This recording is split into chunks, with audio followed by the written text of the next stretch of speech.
Welcome to our book club on Impact Networks. We will be covering chapters 5 through the end. So it's a big chunk of the book. I encourage you to speed me up so you can get through this and fit this summary into the time that you have to do so. I'm going to start right off with chapter 5, which is about clarifying purpose and principles. DeHock defines purpose as an unambiguous expression of what people jointly wish to become. And a principle is a fundamental belief about how you want to conduct yourself in pursuit of that purpose. So, how do you go about catalyzing a new network? So, a catalyst is a visionary or visionaries who precipitate the launch. If there's one person who is HRC's catalyst, it would be Denise. Then you need to make sense of the system and build on it. So you need to do your homework. Where is there common ground? Where is there disagreement? Is there shared purpose that can bring people together? Is there a need to bring people together to collaborate? Which perspectives are marginalized? Who is already out there? And what are they doing to make a difference? You want to hold an exploratory gathering. Our listening sessions last summer, I'm sure some of you were in those, were the first version of this. We asked you what ruckus makers needed in the space of healthcare. We will keep asking you questions like, what are the issues that need focus? Who else should be invited? Form a design club. We are growing our design team. In January, we will be consulting with an expert in appreciative inquiry. She will help us bring people together in our public forum, and we're excited to have her join us. Convene and cycle through the 5 C's. You will recall that the 5 C's are clarify, convene, cultivate trust, coordinate actions, and collaborate. Many of you experienced our events, and we will have an inspiring plan for events in 2025. I think you will want to join us. Finding common purpose. People are far more likely to reach out and engage with one another when they feel they can make a meaningful contribution. In HRC, what we are defining currently as our purpose is that we envision a world where healthcare reform is driven by collective action, where change makers work together to create a compassionate and equitable system that prioritizes the health and wellness of every individual. When people recognize the nature of their interconnected aspirations, their perceived differences shift from barriers into gifts. You want to be able to integrate the levels of purpose. For example, you may have a story from your lived experience that drives your reason for being here. This would be your personal purpose, your internal why. A professional purpose involves what support you need professionally and organizationally that can be found in a network of people working toward the same vision. And then there's collective purpose, our binding shared purpose. What is that overarching shared purpose that makes the perceived difference of perspectives turn into gifts? We want to be able to shift from problems to possibilities. Instead of giving the network something to work on, give it something to work toward. And as I mentioned, January through March, we will be working on this. We will ask questions like, what is possible and how do we create it? Because focusing on problems is limiting and focusing on possibilities is liberating. And envisioning the future together inspires energy and creativity to help a network clarify its purpose. So we want to be defining shared principles. Values are fundamental beliefs about what a network holds as important, and principles are corresponding guidelines to inform decisions and actions. By sharing lived experiences at a retreat in August, the core team was able to sort out values and agree on principles or agreements of how they would operate. We'll offer exercises to the network that generates values in 2025 to help to align our efforts with the members' values. We want these list of values and principles or agreements to be living documents. We want to be looking at them and evaluating them at some frequency. Chapter 6 is about convening the people. This is my jam. I love this part. So from Meg Wheatley and Deb Fries, the world doesn't change one person at a time. It changes as networks of relationships form among people who discover they share a common cause and vision of what's possible. So again, people join because of the why and they stay because of the who is there. People will find belonging when they co-create what is possible. So who do we want to invite into this network? People who are directly impacted by the system of healthcare. People who are doing compelling work or desire to do compelling work. People who can move the work forward. We want to be sure to center people who are typically excluded. Network ambassadors can help us focus on inviting the people who need to be here. And I think you'll see, again, in 2025, as we roll out our events, we're creating events that you will find meaningful. We want to be doing events that bring the whole system together. We want to provide space for relationships. We want to provide space for advancing learning and action. And we want to make sure we're creating energy. And there will be opportunities for you to influence what these events look like, designing convenings. You have probably heard people say that if there's no action as a result of a gathering, it's not productive. However, sometimes the relationships are the work. When you give time for relationships, people can embrace their differences and find common purpose. So relationships are important to develop first. Peter Block said the small group is a unit of transformation and the container for the experience of belonging. They give everyone a chance to speak and be heard. We want to embrace the magic of small groups. And by small groups, I'm talking 2 to 4 people in a group. Focus on framing the question. One of the most important aspects of design is deciding on the question to use to inspire conversation. Juanita Brown and David Isaacs refer to these as powerful questions and have written about the anatomy of a powerful question. Einstein is quoted as saying, if I had 60 minutes to solve a problem, I would spend the first 59 determining the appropriate question to answer, and then I could solve the problem in the last minute. You want to create a deeper experience. In January of 2011, I walked into my first Art of Hosting training, and it was an old historic building, beautiful building. And I walked into the room where this training was taking place, and people were sitting in circle. Let me tell you, it was not like any medical conference I'd ever been to. So creating the space in a way that alerts people that this is going to be a different experience is one way. And believe me, that training changed my life. I had a very deep experience. Telling personal stories is another powerful way to create that special container. Why? Because once participants engage on a deeper personal level, they will never be the same. Designing convenience continued. You want to incorporate space, not just physical space, but also time. It will always take longer than you think. And magic happens in unstructured time. So you don't want to pack things in too tightly. I have made that mistake. The first workshop that I did, I had way too much in that time. And conversations need time to breathe. When you are asking for workshop time, make sure you ask for more time than you think it will take, and infuse energy into the network.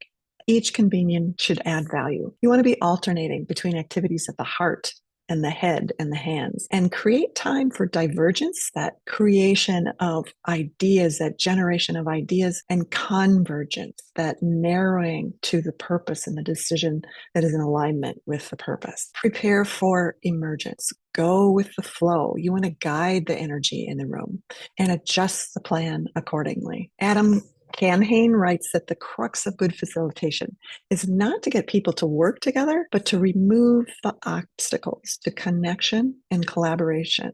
Obstacles like disconnection, debilitating conflict, and other forms of stuckness.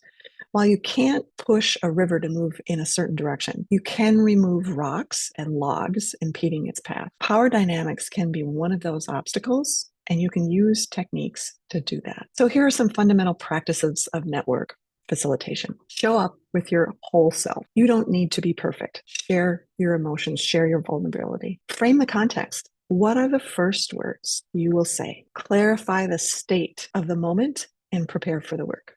Hold the space. There may be times when conversations get tense. Acknowledging the tension can help. Taking a breath and then stay in the conversation. Invite divergence. In the event of a disruption, turn to the person and ask them to elaborate. Check to see if others concur. Validate the person's perspective. Make it safe for them to speak out and disagree. Then invite others to share their opinions in a respectful way. If you get stuck about what to do, go into small groups and ask them to discuss what is happening and what they think should happen next. Reflections then can be shared in the whole group, and then take a break. Stay emergent with intention. No agenda is likely to survive contact with reality. Sam Kainer describes a general observation that discussions go through divergence and then convergence, as we spoke before. As a facilitator, you can watch and guide this process. Lead with humility. Priya Parker writes about generous authority, wherein you lead confidently and with humility, owning the power you've been entrusted with while using that power in service to the participants and the network. Attending to power dynamics. Okay, so there will always be power dynamics. People with more connections, resources, time. The goal is to grow power as though power is infinite.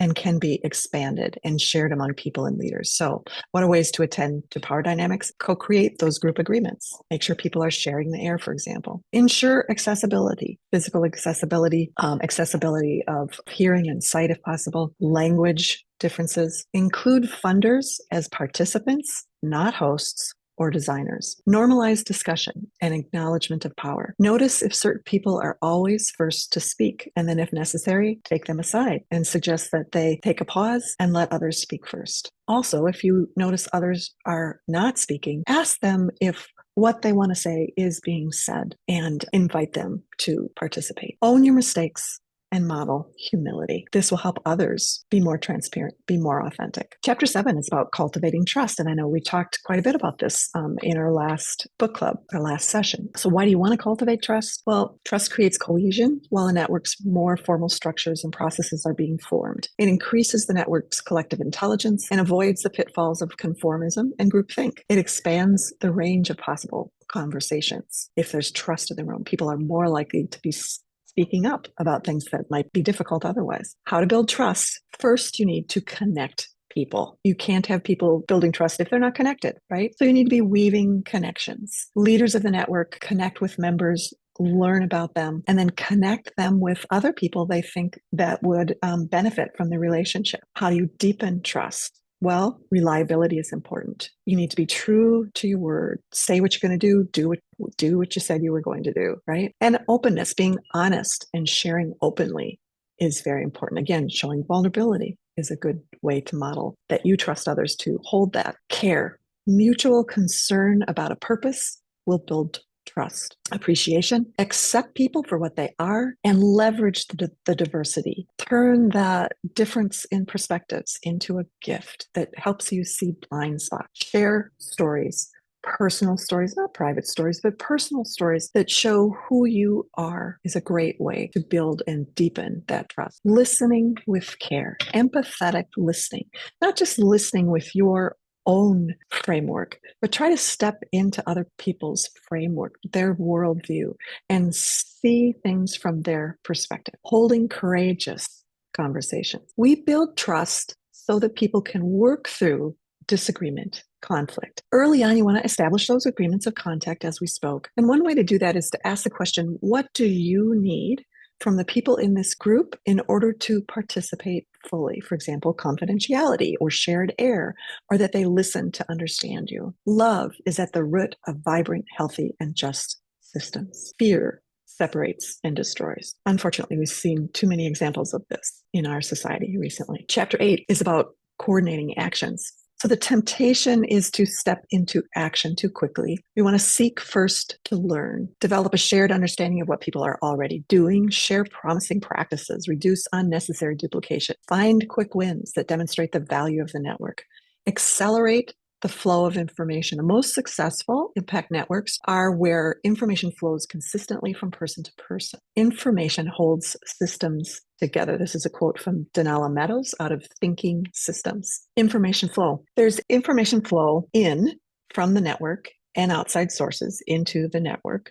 We can track this in an asset map. There's information out to network members, like in calls, in newsletters, in events. And then there's information flow between network members or participate. Channels like on our Mighty Network, Ask, Announce, and Celebrate. That's within the network member lobby. That's a great place for participants to exchange information. Network coordinators, this is a key function. Network coordinators keep the network on track. They identify emerging issues. They collect agenda items. They support design of calls and events. They evaluate proceedings. They step into network operations by setting up and maintaining online systems like our Mighty Network.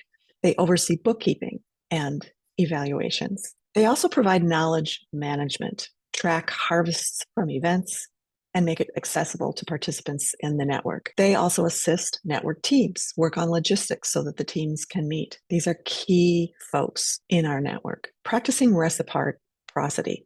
People join networks to make a contribution, and they will also want to be able to do work that they can't do themselves by stepping into the network. So it's important that people ask for what they need, and offer what they can. This offering of gifts or assets creates a virtuous cycle. You give gifts, this builds trust, and trust facilitates more giving of gifts. Responding to crisis, strengthening the fabric of our social system, we become more resilient to change and more responsive in times of urgent need. If we have built what we wish to in 5 years, thousands, perhaps tens of thousands of trusted relationships, information flowing seamlessly. Even though it's not our explicit purpose, how might we better be able to handle a pandemic in 5 years? Chapter 9, collaborate for systems change. The process of reforming or transforming the structures, relationships, policies, power dynamics, narratives, and norms to create positive social or environmental result is what David is suggesting a system change is. Communities of practice plant the seeds of possibility to change the larger system. Wheatley talks about, she's the co-originator of the two loops model of change, which we've introduced here before. She talks about islands of sanity. David refers to them as pockets of possibility. I think communities of practice could be also in there. We're gathering to plant seeds for positive future. These are the people who work together, have relationships together, and learn together. An essential first step is to develop a deep, nuanced, and meaningful understanding of the past, present, and future system, as well as root causes driving the system's behavior. This involves understanding history, political and power dynamics, and uncovering assumptions. In each of these explorations, it's crucial to have diverse perspectives not often elicited. With time spent in this exploration, you can discover leverage points that focus efforts of all participants. So developing a historic timeline, mapping the system will assist in discovering leverage points and the ability to ideate possible future scenarios. Milgram Alcott said that when as a network you can choose to focus on a few critical opportunities, not because you or I thought they were the right places to focus, or because a panel of experts thought they were the right places, but because the whole community came together to identify them. It's so mobilizing. We will not ignore the experts. Instead, we will bring them together, and together we will work on those leverage points of areas to focus. Shifting social norms. Identify the existing norms. In the US, the underlying norms of white supremacy, capitalism, individualism, competition, and structure lead to dependence on a single leader, emphasis on individual achievement, and reliance on predictable rules. We want to be able to live into the network mindset, lift up collective efforts, promote inclusive both and thinking, and embrace emergence. This requires ongoing attention. When networks live this change, it will ripple out to the system. We want to be growing a movement or network of networks, both learning and action networks bound together. Local and regional networks might govern themselves in alignment with a larger network and both share into and benefit from the resources of a larger network. I think of the physicians of social responsibility that started out working to stop nuclear proliferation in the world, one local chapter at a time. We spoke at local libraries, chambers of commerce, VFWs, and gathered together in DC to rejuvenate, energize, and strategize. That's an example of growing a movement. Planting sequoias. The seventh generation. Many Indigenous people live by the philosophy that decision makers should always consider the impact 7 generations into the future. A corollary to this is the recognition that change happens slowly and that the best time to plant a tree is today. David says the first sign of progress may only look like new relationships, conversations, and moments of service when one person helps another in seemingly small ways. When networks are cultivated, people and organizations start engaging with one another in new ways. Fractals. This is Paul's favorite topic. So fractals are patterns that repeat to form larger structures in nature, such as snowflakes. What fractals teach us is to start small and then create larger and larger patterns. Networks are not just the catalyst for change. They are the change. Because when we can change the norms and use the network mindset, we can influence the larger system that we seek to change with these fresh norms. Chapter 10 is enabling infrastructure. David recommends that we adopt a minimal viable governance structure, the simplest possible structure that effectively serves its needs, and one that evolves with the development of the network. Governance has time to emerge.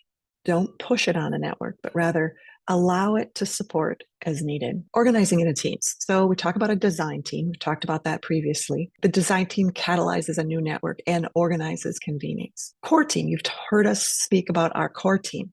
As a core team, we coordinate work, activities, and resources in coordination with other network leaders. We want to create core team only when complexity requires, which for us it already is.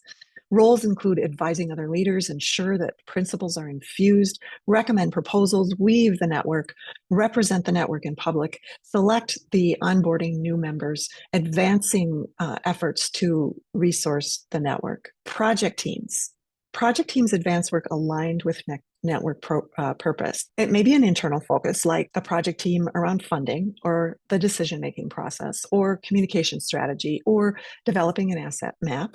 And maybe an external focus, like advancing work in the community or the broader system, the broader network. You want to balance deliberate action with emergent work in a project team. Learning circles combine knowledge, gather information, generate learning on a specific topic, conduct research that can help the network leverage points, right? Find those leverage points. Learning circles may have a finite existence. They may learn a body of knowledge and then disappear after they've shared what they learn. Important aspect, of course, of that is to share with the larger network. Leading network teams. When self-interest and shared interest align, leaders are better able to commit to move the work forward. Responsibility of leaders of these network teams is to schedule and facilitate the meetings, manage the project, example, make sure that the tasks are assigned to a person, and update the core team with the team's progress. Share progress back to the network, provide opportunities for other participants to contribute. Now, notice that the leader is not doing all the work of the team,